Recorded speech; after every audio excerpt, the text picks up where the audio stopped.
تراویح کا حکم۔ حضرت عائشہ رضی اللہ تعالیٰ عنہ فرماتی ہیں کہ رسول اللہ صلی اللہ علیہ وسلم نے ایک رات مسجد میں نماز تراویح پڑھی۔ لوگوں نے آپ صلی اللہ علیہ وسلم کے ساتھ نماز تراویح پڑھی۔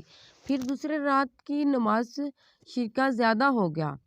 تیسری یا چوتھی رات آپ صلی اللہ علیہ وسلم نے نماز تراویح کے لیے مسجد میں تشریف نہ لائے اور صبح کو فرمایا کہ میں نے تمہارا شوق دیکھ لیا اور میں اس ڈر سے نہیں آیا کہ کہیں یہ نماز تم پر رمضان میں فرض نہ کر دی جائے، چونکہ رسول اللہ صلی اللہ علیہ وسلم نے خود اپنے خلیفہ راشدین کی سنت پر عمل کرنے کا تلقین حکم دیا ہے، لہٰذا ان کا کہا ہوا عمل بھی خود رسول اللہ صلی اللہ علیہ وسلم کی سنت کی مانند ہے اور ان کی اطاعت بھی رسول اللہ علیہ وسلم کی اطاعت ہے۔